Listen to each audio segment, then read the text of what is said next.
Olá a todos, sejam muito bem-vindos a mais um episódio do podcast Saúde 8020. O meu nome é Maria e hoje tenho a companhia da Ana Afonso. A Ana é médica de cirurgia vascular com formação no Hospital Garcia de Horta, tendo terminado a sua especialidade em 2017. Atualmente concentra a sua atividade na CUF, nas margens sul do Tejo, e especializou-se na área da flebologia estética para o tratamento de varizes e derrames. Criou ainda a primeira unidade de lipedema nos grandes grupos hospitalares. Neste episódio falamos maioritariamente de sintomas como pernas cansadas e pesadas e também edema dos membros inferiores, e falamos da importância de intervencionar as varizes cedo ao invés de intervencionar varizes com já vários anos de evolução. Eu sabia que queria uma especialidade médico-cirúrgica, tinha que envolver cirurgia.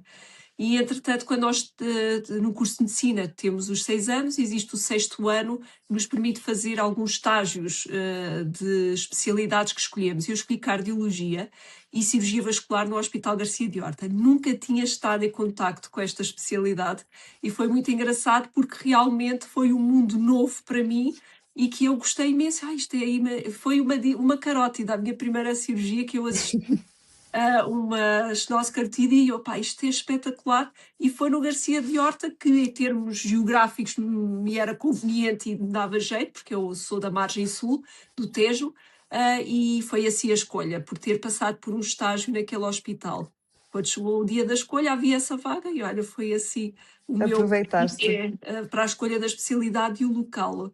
Entretanto, dediquei-me ao hospital público, estive a trabalhar bastante tempo, mas há 2 anos que faço só medicina privada.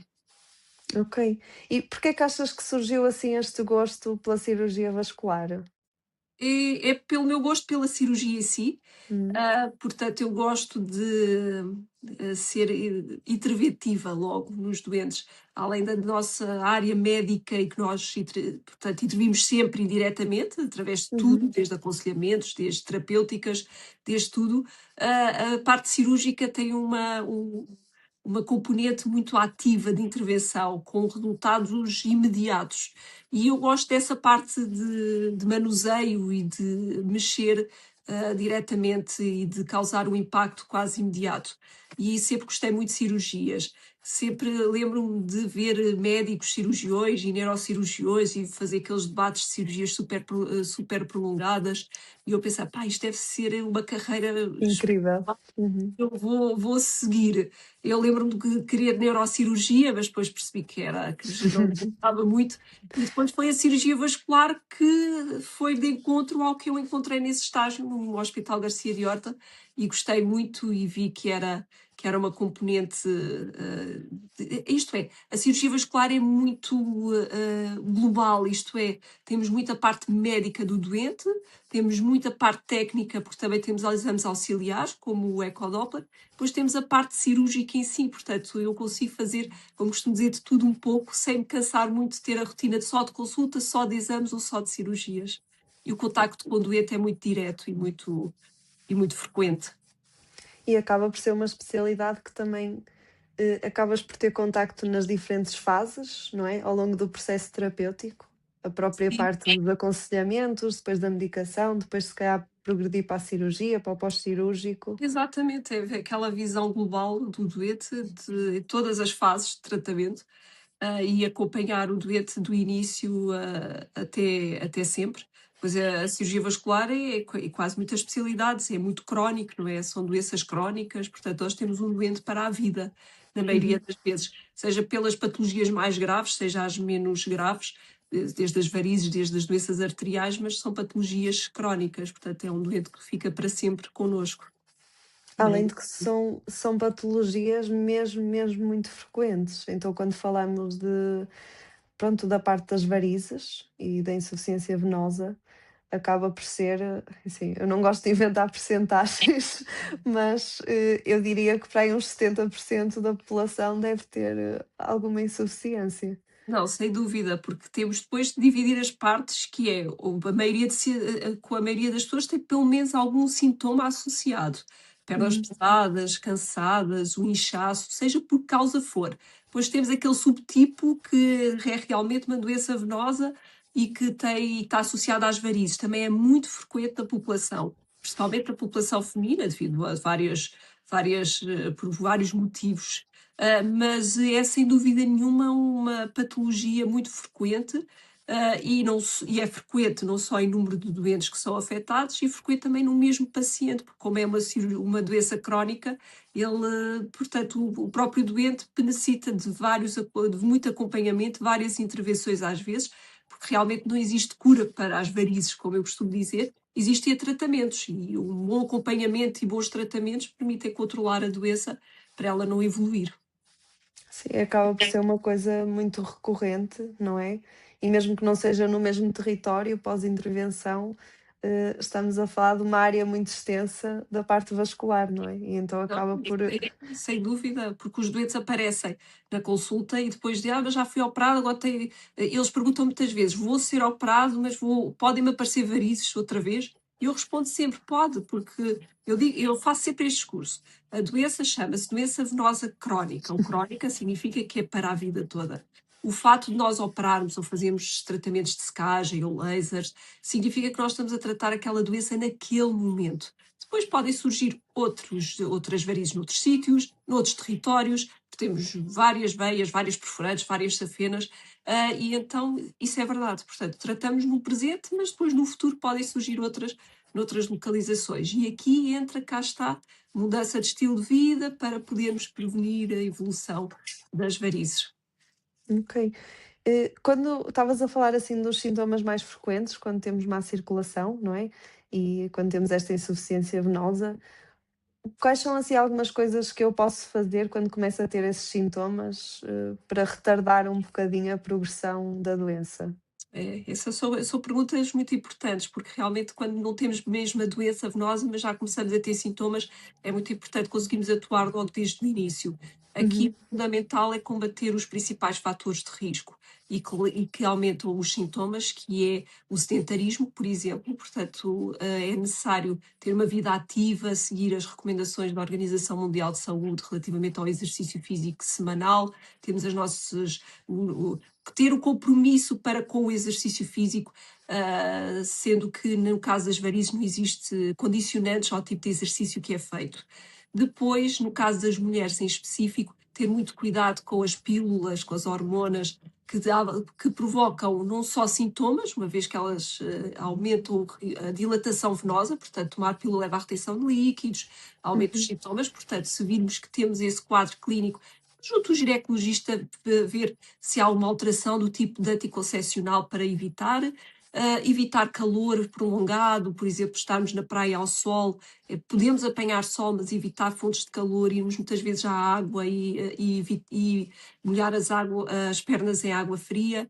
Uhum. E depois temos aqui o tema das meias elásticas, que também é algo preventivo e que melhora muito os sintomas, mas as meias eu digo sempre que com aconselhamento médico. Existem muitas meias no mercado, poderia falar de várias, mas é preciso ver qual é a meia melhor para aquele doente em particular.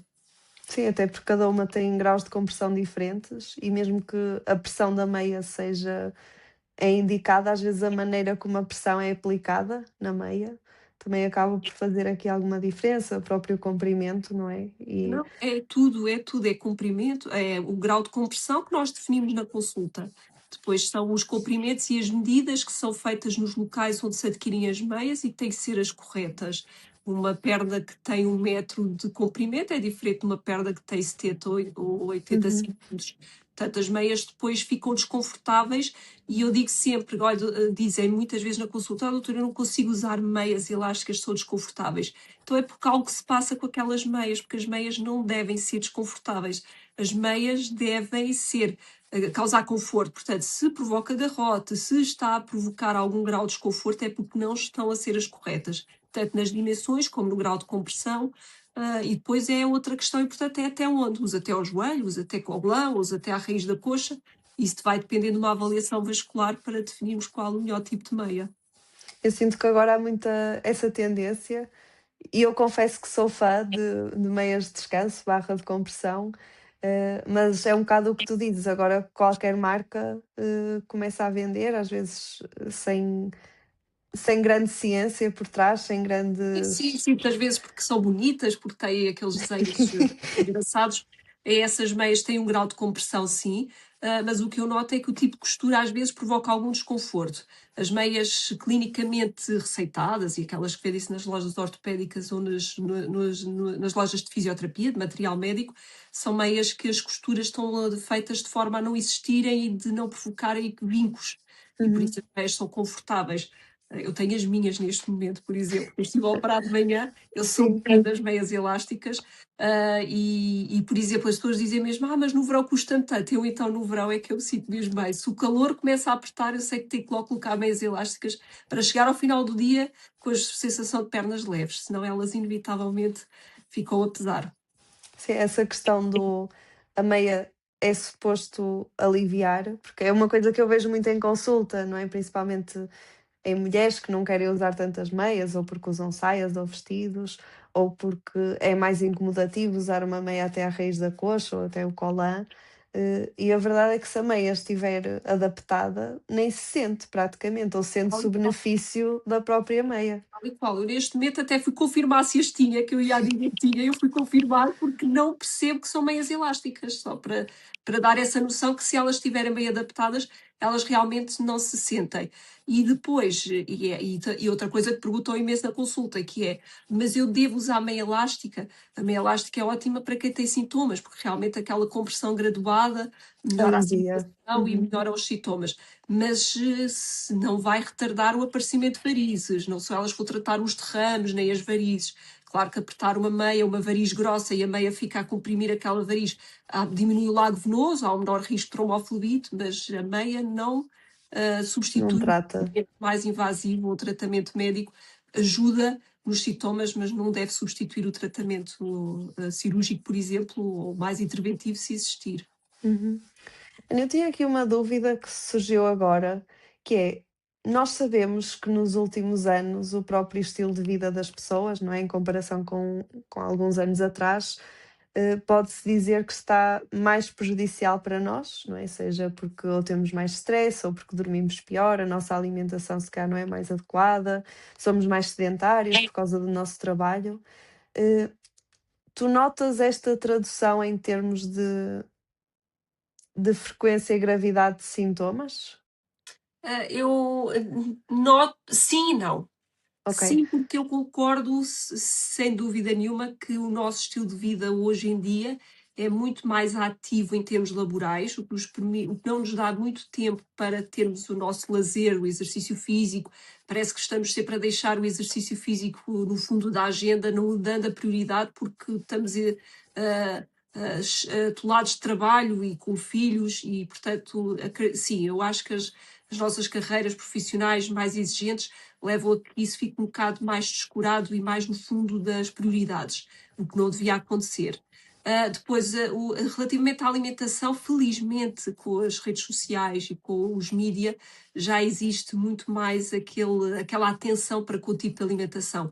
Acho que neste momento em específico está a mudar o paradigma. Uhum. Estamos a passar do junk food, dos alimentos processados, para a alimentação saudável, o reforço das proteínas, os alimentos verdes. Eu acho que esse cuidado hoje em dia está a aumentar e isso vai ter repercussão no tipo de doentes que eu vi há 5 anos e os que vou ver hoje em dia.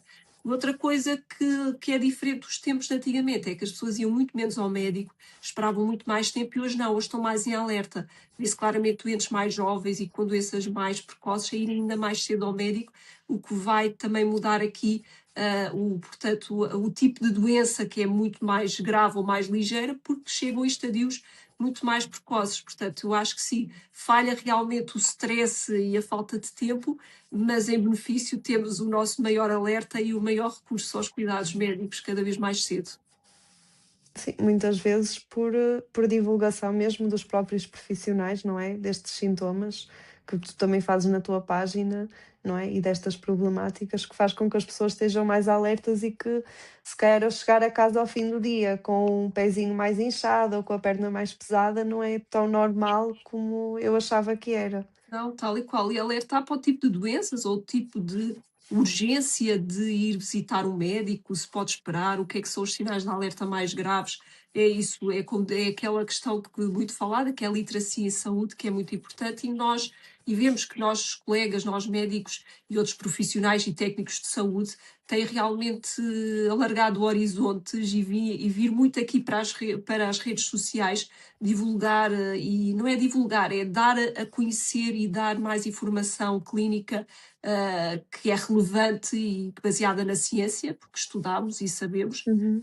e isso é muito importante. Eu faço isso na minha página, por isso mesmo, dar alertas e permitir com que as pessoas conheçam um pouco mais da saúde vascular. Sim. E até porque se eu não me como é que eu hei de explicar isto?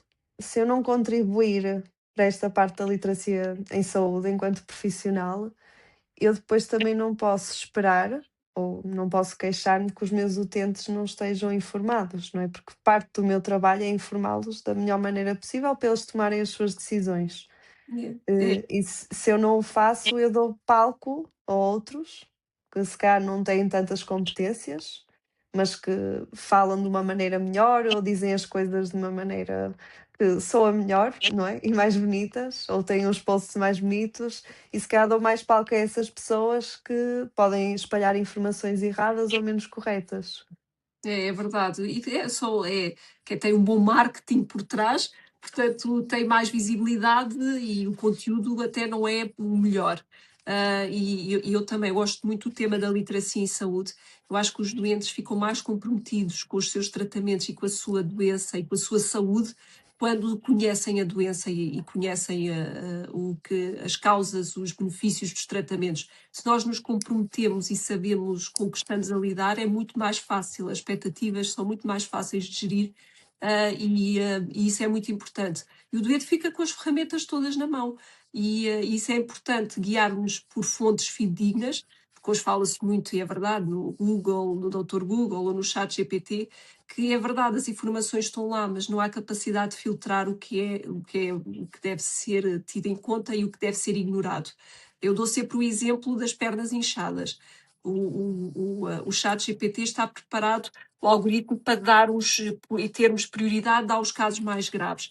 Portanto, toda a perna inchada vai ser uma trombose venosa, vai ser o risco de Um embolismo. A caos. gente fica super Sim, assustado, tá, não, isto vai já me soltar um coágulo para o pulmão. Cá está, porque a informação não está a ser bem estruturada e é uma informação global e os doentes ficam muito assustados. Portanto, é preciso ter muito cuidado também com este tipo de pesquisas. É fácil chegarmos e pesquisarmos, tem estes sintomas, o que é que deve ser? Mas sem dúvida nenhuma que portanto, o acompanhamento médico sim, e a sim. opinião médica é mais importante. Eu nas últimas semanas tenho tido muito esta discussão que é, eu sou muito a favor da inteligência artificial e acho que nos facilita em várias situações. Agora eu tenho de ter o conhecimento base para depois conseguir filtrar o que ela me dá, não é? Eu não posso simplesmente seguir aquilo às cegas, porque é o que tu dizes, ele tem de dar uma informação que se aplique na maior parte dos casos ou que pelo menos alerte para os casos que são mais graves, para não deixar passar, não é? Mas a verdade é que eu tenho a ideia que era cerca de 60%, eles fizeram uma tentativa de triagem com a inteligência artificial e tentaram chegar a algum diagnóstico e alguma abordagem. E em cerca de 60% dos casos, estava errado, porque tem muita coisa por trás que nós, para já, não conseguimos pôr, num LLM, pronto. Concordo. Sim. Eu ia-te perguntar também, Ana, por exemplo, em termos de tratamento, estávamos a falar há bocado do tratamento médico e tratamento cirúrgico. Quais são, assim, as principais diferenças? Quando é que ficamos por um, quando é que partimos para o outro? Né? No caso da doença venosa, o tratamento médico é aplicável a todos os doentes. Portanto, isso é um tronco comum do tratamento, que é a parte médica. E a parte médica envolve mudança de estilo de vida e envolve aquelas medidas higienodietéticas, o calçado confortável. Também podemos falar a seguir sobre que tipo de calçado, que tipo de meias, o que é que Sim, devemos usar. Essas medidas higienodietéticas. Depois, em termos de tratamentos farmacológicos, os medicamentos, temos os chamados flebotónicos, portanto, aqueles, existem uma panóplia no mercado de medicamentos que ajudam e que perguntam muitas vezes: olha, mas tem eficácia, dão resultado, mas sim têm resultados comprovados de que eles realmente são válidos e melhoram o tónus venoso e o retorno e melhoram os sintomas. Portanto, há evidência clínica sustentada de que eles têm benefício, apesar de os doentes não perceberem bem que estão a ter aquele benefício porque não estão a sentir melhorias, mas ele existe. E a parte médica em termos globais é essa, e depois temos a parte cirúrgica. A parte cirúrgica vai depender muito dos exames complementares, isto é, se o doente tem as chamadas varizes internas, quando vai fazer um ecodoppler e depois tem evidência de insuficiência venosa, muitas vezes das safenas, aí nós sabemos que se devemos operar, e eu digo várias vezes aos doentes, nós operamos as varizes não é só por motivos estéticos, é válido, sem dúvida, queremos tratar uns derrames, queremos tratar umas varizes e operamos, mas operar varizes é uma questão de saúde mesmo, porque as varizes não operadas evoluem, pioram, agravam, atingem aqueles estadios mais avançados com as manchas na pele, a pigmentação, bem como as feridas nas pernas, as úlceras, e depois têm maior risco de complicações, nomeadamente as tromboflubites. Por isso é que nós não devemos ignorar a presença das varizes, devemos sempre procurar ajuda e tratá-las o mais cedo possível para não ter que evoluir para casos mais graves. Mesmo o tipo de cirurgia, não é? Eu não faço ideia porque eu não sou cirurgiã e confesso que não é de toda a minha praia, que nunca gostei de cirúrgicas, mas o tipo de cirurgia que eu tenho de fazer para uma variz mais complexa é completamente diferente do que eu tenho de fazer para uma variz muito pequenininha. Absolutamente, absolutamente. Eu digo sempre isso aos doentes, que é outra pergunta que fazem. Eu peço desculpa estar sempre a dizer isto, mas é que isto é tão direcionado ao doente Eu que acho que é muito importante. Sim, sim, o que é que eles perguntam? Porque a pergunta claro. dos meus doentes é a mesma de quase toda a gente, que é, perguntam muitas vezes, mas devo esperar para operar? Ou acha que isto ainda dura uns 3 anos, ou posso operar Ainda só aguenta. daqui a 10? Ainda aguenta assim, eu digo sempre, olha, operar varizes fininhas ou varizes mais pequenas e safenas com um calibre menor e que não são tortuosas é muito mais fácil do que operar varizes grossas, que a recuperação vai ser mais lenta, vou ter mais dor, mais nódoas negras. Portanto, eu tenho imensas fotografias pós-operatórios em que com as varizes grossas, realmente as pernas muito, com nódoas negras, com mais dor no pós-operatório, e aquelas varizes em fase inicial, quase que nem parece que foram operadas, nem uma nódoa negra, nenhuma incisão, nada. Portanto, faz toda a diferença, além do risco de complicações, não é? Como se as pessoas se mexem menos, depois também tem maior risco de tromboses, portanto também tem que anticoagular, fazer todos os possíveis para aliviar as complicações. Mas sem dúvida nenhuma, quanto mais cedo, melhor. Como quase em tudo na vida, não é? Já para não falar na técnica cirúrgica, porque nós operamos agora com as cirurgias minimamente invasivas, ou laser ou radiofrequência, que são as chamadas ablações térmicas. E o que acontece quando a doença evolui muito, as veias tornam-se dilatadas e tornam-se tortuosas. E nós, quando fazemos as cirurgias minimamente invasivas, temos de ter a noção que nós vamos colocar um fio dentro de uma veia. Se ela está assim, às voltas, ou se é muito dilatada, esta técnica já não pode ser aplicável. Por isso é a cirurgia chamada cirurgia clássica com stripping. A própria técnica cirúrgica vai ser Também uma se for muda. uma fase precoce ou se for uma fase mais tardia. Ok. E eu ia acrescentar que agora lembrei-me que estavas a dizer por causa da medicação, não é? Que a maior parte das pessoas não sente grande diferença e até às vezes não quer tomar. O que eu noto em consulta é que podem não notar enquanto tomam, mas depois quando param, e se for assim parado numa altura ou que estão mais tempo sentados ou que está mais calor, são os próprios doentes que pretendem voltar a fazer a medicação porque se sentiam muito melhor com a medicação em termos de sintomas. Não, a medicação tem muitos benefícios, vários, até são na inflamação associada às varizes, porque as varizes também inflamam o tecido subcutâneo, portanto temos também aqui este tipo de medicamento atua em várias vertentes. E os doentes, muitos deles, a maioria referem melhorias francas com a medicação. Mas também sabemos que mesmo quando fazem os tratamentos, mesmo no pós-operatório de varizes, este tipo de medicação também vem ajudar. E uma coisa é certa, quando eles tomam, e às vezes são medicações para a vida toda, fazem o ano todo ou fazem só no verão, portanto tem muitos benefícios. Só claro que tem aquele problema financeiro, que não são comparticipados e ainda tem um peso muito importante ao final do mês. Acho que a maior barreira desse tipo de medicação é mesmo a não comparticipação.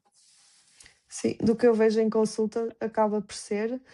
E o maior motivo para as pessoas suspenderem essa medicação é mesmo o valor e depois também há algumas estratégias, entre aspas, que se calhar só fazem mais antes do verão e no verão para tentar Tal e qual. Isso focar-se mais na é parte estratégia. sintomática. Mais de 50% dos doentes aplicam essa estratégia. Olha, gosto, mas já que no verão sofro mais, vou fazer Faço só então este aqui, tratamento sim. nos meses de calor e quase todos no verão estão a fazer. É verdade. São as escolhas que têm que ser feitas, porque realmente ao final do mês, com ordenados menores ou reformas baixas, não há essa capacidade financeira. Além de que normalmente também é uma patologia que também está associada a outras, não é? Porque como tem aqui o estilo de vida muito por baixo, por base, depois acaba por também serem utentes que têm outras patologias, têm de fazer outras medicações, não é? E têm daqui de selecionar, entre aspas, e o meu trabalho também passa muito por isso de, ok, eu tenho alguém que não tem possibilidades, o que é que eu vou fazer em termos de prioridades, não é? Claro. Mas Eles que vêm com aquelas listas de medicamentos enormes, de 10 linhas ou mais, e o Daflus, por exemplo, depois vou pedir para cortar esta parte, porque eu falei com tranquilo. uma marca, mas quando é aquela lista de doentes com vários medicamentos, 10 linhas, 12, e há sempre um medicamento desse tipo, uns mais comerciais ou não, mas existe sempre isso na lista dos medicamentos. Isso é impreciso. Eu fico impressionada, porque no meio de tanta medicação, eles ainda continuam a fazer a medicação, os flebotónicos. E tu sentes que faz sentido fazer esse tipo de medicação o ano todo? Faz sentido só fazer nas alturas de maior crise? Ou É assim, depende muito? depende muito de caso a caso, é muito individual. Nos doentes, por exemplo, eu digo sempre aos doentes que estão a fazer tratamentos, seja a laser, seja a escleroterapia, que é a secagem de Uhum. varizes, seja nos pós-operatórios de varizes, eu gosto de ter sempre essa medicação, devido cá está à diminuição da inflamação e à melhoria do retorno venoso, eu gosto sempre de adicionar. Depois, os doentes perguntam muito isso de, mas faço o ano todo, ou faço no verão, e eu digo, olha, se você se sente confortável em fazer a medicação e sente bem, pode fazer. Mas se não, privilegie então nos meses quentes, porque com a dilatação venosa do calor, sem dúvida nenhuma, que no verão precisamos mesmo de uma ajuda extra. Ok.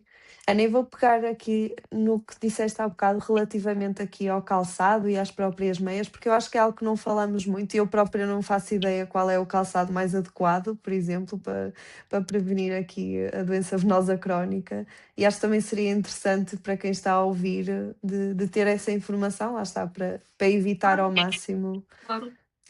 O calçado deve ser, o calçado ideal é plataforma com 5 centímetros. Uhum. O sapato muito raso, bem como o sapato muito alto, leva aqui uma alteração portanto, da altura do tendão daqueles, portanto, o que vai fazer com que haja uma menor eficácia na bomba muscular, que é o gêmeo. E, portanto, aqueles 5 centímetros em plataforma são o ideal para uma maior eficácia Ok. destas fibras musculares, de que é o coração das pernas, que é o músculo gêmeo. E por isso, com este tipo de calçado, é o ideal. Claro que se formos para uma festa, podemos usar os saltos altos. Se quisermos usar uns ténis, também é possível. Mas agora, no dia a dia, Na trabalho, maior parte é das vezes, sim. uns 5 centímetros de plataforma de preferência para dar mais estabilidade também na marcha. Portanto, Uhum. melhor andarmos, quanto mais eficiente for a bomba muscular, menos sintomas temos.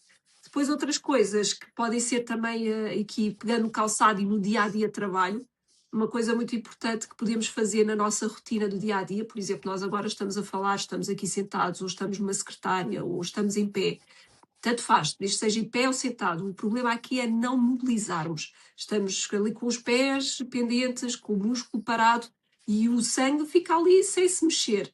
E nós temos que ter uma ideia de que de X em X tempo, o ideal é ser 30 e 30 minutos, mexermos os gêmeos, ou nos levantamos, ou levantamos os calcanhares, ou rodamos os pés para ativar este músculo gêmeo e ativar a circulação para diminuir o edema, porque assim o sangue está sempre a circular e diminui os sintomas. A hidratação é extremamente importante, nós temos que nos hidratar e manter, portanto, a nossa hidratação diária, e usar as meias quando temos essa indicação.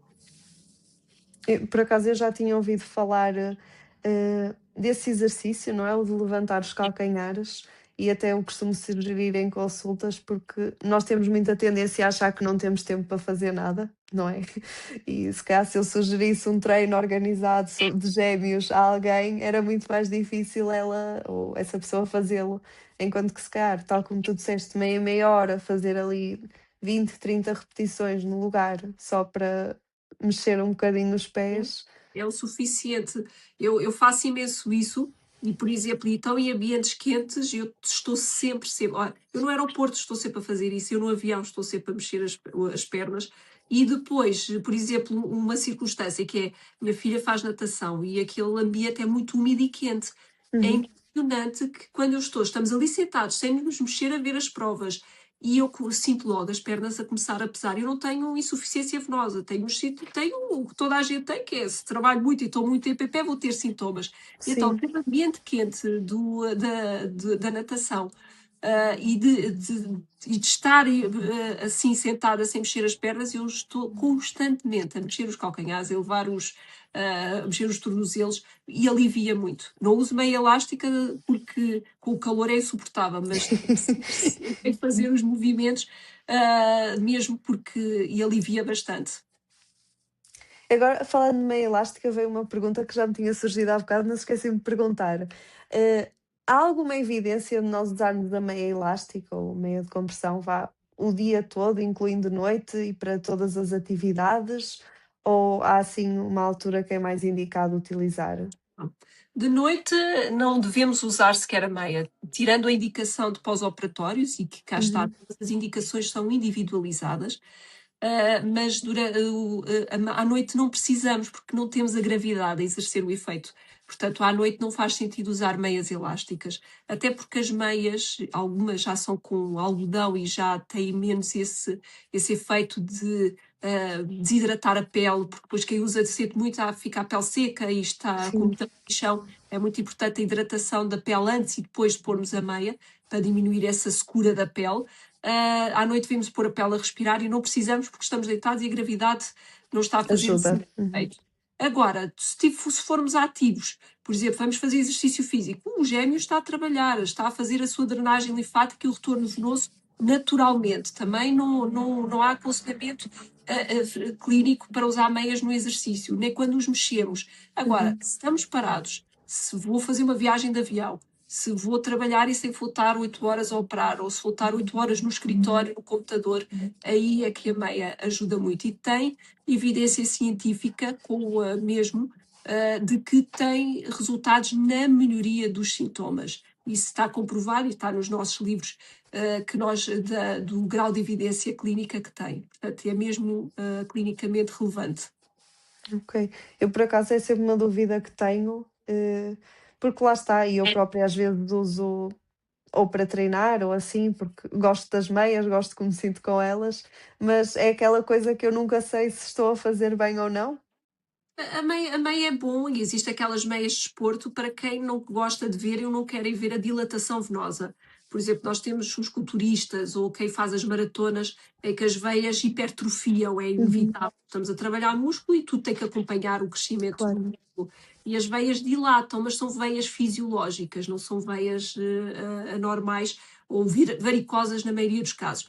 E essa compressão ajuda a manter as veias mais comprimidas para não dar aquela dilatação e aquela rede de veias superficiais tão associadas. Mas no exercício físico, como estamos ativamente a mexer-nos, não tem, a meia não vai acrescentar benefício. Faz sentido. Acho que nunca tinha pensado assim muito sobre o assunto, que é aquelas coisas que nós vamos vendo na internet, não é? Porque alguém faz e nós, pronto, olha, eu vou experimentar também, e de repente estamos a Claro. fazer uma coisa sem saber muito bem o porquê, e tal como tu dizes, às vezes não acrescenta nada. Sim, não traz benefício neste caso. Mexer é importantíssimo e isso já está lá. É a forma natural de fazermos a drenagem venosa. Porque nós temos que pensar sempre que temos um músculo que vai bombear. Portanto, é como um coração, mas está nas pernas. E quando fazemos exercício, esse coração está a trabalhar e em alta performance. Agora, quando estamos parados, é que a compressão graduada de uma meia ajuda imenso a que aquele sangue não fique estagnado e retorna mais facilmente. Além de que facilita o retorno venoso através dos bombeamentos do músculo. Portanto, tem aqui uma série de benefícios, as compressões graduadas, claro. Uhum. Ana, agora ia fazer assim uma pergunta um bocadinho mais fora deste tema, porque, tal como eu disse, cirurgia não é a minha praia, é algo que não costumo ver muito porque não gosto de todo, mas também queria perceber assim um bocadinho melhor da especialidade, porque acho que nós no curso também não temos muito contacto, vá. Além desta parte das varizes e da doença venosa crónica, que outro tipo de intervenções é que vocês fazem? Olha, eu basicamente digo que nós somos canalizadores. Para tudo o que seja vasos, dependendo das localizações, claro, que já vou fazer as ressalvas, tudo o que seja vasos, seja artérias, seja veias e linfáticos, a cirurgia vascular é que intervém. E aqui temos 3 divisões principais, que é artérias, veias e linfáticos. Nós, portanto, onde é que não tocamos quando é vasos? Ao pé do coração, portanto, isto é cardiotorácica, Uhum. cérebro, que é a neurocirurgia, Cirurgia? Uhum. mas depois outras localizações mais específicas, mas basicamente aí é cardiotorácica ou neurocirurgia. Perguntam muitas vezes, eu estou a dizer isto porque já aconteceu a doentes virem com aneurismas no cérebro, Sim, porque é a cirurgia vascular. Não, é um território que a cirurgia vascular não intervém. Portanto, é ao pé do coração, não é a cirurgia cardiotorácica, porque depois nós não conseguimos, somos muito compartimentados. claro. Trabalhar dentro da barriga, nas pernas, mas depois não temos por hábito fazer uma toracotomia ou uma Sim. craniotomia. Mas fazemos, as doenças mais comuns da cirurgia vascular é a doença arterial periférica, também muito comum na população e que está muito associada aos fatores de risco da aterosclerose, os fumadores, diabéticos, hipertensos, e aqui esta doença arterial periférica envolve os membros inferiores, mas depois temos as estenoses carotídeas, que é a doença cerebrovascular, e isso é um campo de intervenção da cirurgia vascular. Tanto, nós somos angiologistas também, tanto na parte Uhum. preventiva e médica, indicação e controle dos fatores de risco e indicação, bem como a parte cirúrgica. Depois a parte dos aneurismas, que é os aneurismas das artérias, o aneurisma da aorta abdominal, o aneurisma das artérias periféricas, isso também é um campo da cirurgia vascular. Depois são os manuseios dos vasos, por exemplo, a cirurgia vascular também, por exemplo, tem muito a fazer acessos de hemodiálise, fazer as cirurgias de revascularização das carótidas, depois podemos fazer por cirurgia aberta ou com stents, que é Uhum. os cateterismos, mas a cirurgia vascular intervém, são as principais doenças que a cirurgia vascular intervém. Depois temos os linfedemas, a doença venosa muito comum, e temos outras patologias menos frequentes e que a cirurgia vascular também aborda. Mas basicamente é canalização, seja artérias, veias ou linfáticos. Desde que seja longe da cabeça e do coração, é Sim, convosco. sim, sim. São territórios assustadores. Eu também não ia querer mexer em nada daí. É verdade. E quais achas que são assim os maiores desafios da cirurgia vascular neste momento? A cirurgia vascular é a especialidade que vai aonde qualquer cirurgião tem medo, que é aos vasos, ao sangue, à hemorragia. Uhum. Portanto, nós, ao contrário de todas as especialidades, que é cuidado, está aí essa artéria, cuidado, afasta, porque a cirurgia vascular vai lá diretamente tratar. Uhum. Portanto, Vai para isso o faz. perigo. Exatamente, nós não fugimos, nós temos que ir lá. E claro que um vaso a sangrar, ou por exemplo, a maior artéria, a aorta a sangrar, ou uma artéria numa perna, o maior desafio da cirurgia vascular é que pensar em segundos e agir em segundos, porque se há uma hemorragia, nós temos que pensar e temos que controlar, porque o sangue é limitado. E, Claro. portanto, nós não podemos. E isso é o maior desafio da cirurgia vascular, uma vez que nós estamos sempre lá, qualquer cirurgião pode ter uma hemorragia, apanhar o vaso, porque anatomicamente não estava ali ou houve algum problema. Mas nós não, nós estamos sempre nessa área de intervenção. E então, pensar em segundos e agir em segundos é para mim o maior desafio da cirurgia vascular. Assim, eu acho que não ia ter jeito nenhum, de todo. Acho que vocês vão logo para o perigo, não é? Assumem Escolhemos o logo. perigo. Isso- Já sabemos que vai correr mal, porque vamos tocar. Tu correr mal, entre aspas, não é? Tocar Sim, no vaso. claro. Eh, mas também acredito que isso também possa ser uma parte bastante não é enriquecedora, mas gratificante, não é? Quando conseguimos fazer, Sem dúvida nenhuma. dentro dos piores cenários, conseguir que corra bem.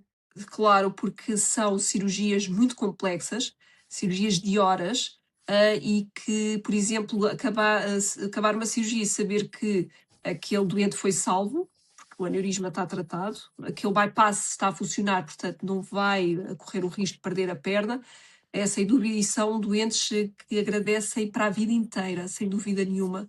E é gratificante saber, pá, consegui, que tratei, e tive ali 10 horas, mas no final correu bem. Mas são cirurgias muito, muito estressantes e que levam, ficamos muito, nós cirurgiões ali nas cirurgias também, deixamos um bocado de nós, devido Claro. ao nosso compromisso naquele momento, é que tudo o resto fica esquecido. Eu digo muitas vezes, porque eu tenho uma filha, e e eu, por exemplo, não opero com o telefone, por exemplo, porque é uma coisa que eu, quando ela nasceu, eu pensei assim, pá, eu não posso estar numa cirurgia e de repente telefonar Liga, sim. uma grave, já tenho um backup grande, meu marido, mas é aquele compromisso tão grande que temos como cirurgiões naquele momento, que até este tipo de escolha, do género, o que é que eu faço se o telefone toca ou é do colégio? Não, eu tenho que estar tão concentrada naquele momento, naquele doente, não posso deixar que nada me perturbe à volta. Isso também é muito. É muito difícil fazer isso e deixar-nos um bocado, eu, a Ana Afonso, e só sou cirurgiã, mas tem que ser, porque o doente eu acho que temos esse compromisso para com o doente e temos que estar a 100% naquele momento. Acho que também acaba por haver aí algum medo, não é? No sentido de, ok, eu estou. No exemplo que tu deste da minha filha, pode efetivamente estar a acontecer alguma coisa, eu não faço ideia, mas também há aqui uma grande confiança na tua rede de apoio, não é? Que se acontecer alguma coisa, sei que também conseguem estar lá, mas ao mesmo tempo, eu pelo menos acho que algumas vezes também ia estar a pensar, será que está a acontecer alguma coisa? E Não, essa capacidade de voltar para o momento, não é? Também acaba por ser muito desafiante. para já é viver na ignorância e saber que o telefone nem sequer tocou. Depois cá está, só é possível saber de cá essa rede de apoio atrás.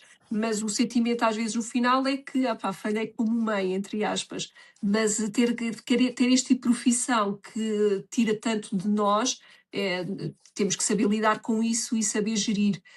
E depois, e o que eu costumo dizer é, naquele momento estou 100% dedicada, mas depois chego a casa e estou 100% dedicada em casa. Mas é difícil essa gestão de ser mãe, ser cirurgiã, ser mulher, esposa. Portanto, às vezes mulher quem diz homem, pai. Sim, Estou sim. a dizer no meu caso por ser mulher. É complicado. E escolhias outra vez? Escolhia sem dúvida. Escolhia sem dúvida, porque estou feliz no momento em que estou, daquilo que faço, e a partir do momento em que nós saímos de casa e que vamos felizes para o trabalho e que estamos bem, gostamos daquilo que fazemos, é o principal. Sem dúvida. Procurar sempre ajuda, nunca ouvir sempre, mas com cuidado, as opiniões dos outros. Que é um insucesso de um caso de uma amiga, não quer dizer que no nosso caso vai acontecer isso. Que é, ai não, eu fui operar às varizes e correu muito mal. Não, isso foram casos isolados, ou até é uma opinião subjetiva, Uhum. mas muitas do que prende os doentes do recurso à ajuda médica é por opiniões de outros casos, muitas vezes já antigas. Portanto, uma mensagem que eu quero deixar é não filtrar a informação dos nossos amigos e dos nossos familiares, filtrar a informação que temos na internet e procurar sempre a ajuda do clínico, a ajuda do médico, porque ele é que tem as ferramentas e que poderá ajudar e dar opinião sincera e clinicamente relevante para aquela pessoa. Depois cá está a importância da literacia em saúde, sem dúvida. Eu acho que nós, profissionais de saúde e dedicarmos do nosso tempo pessoal para investir neste tipo de plataformas e de informação e de chegar essa informação às pessoas é muito importante.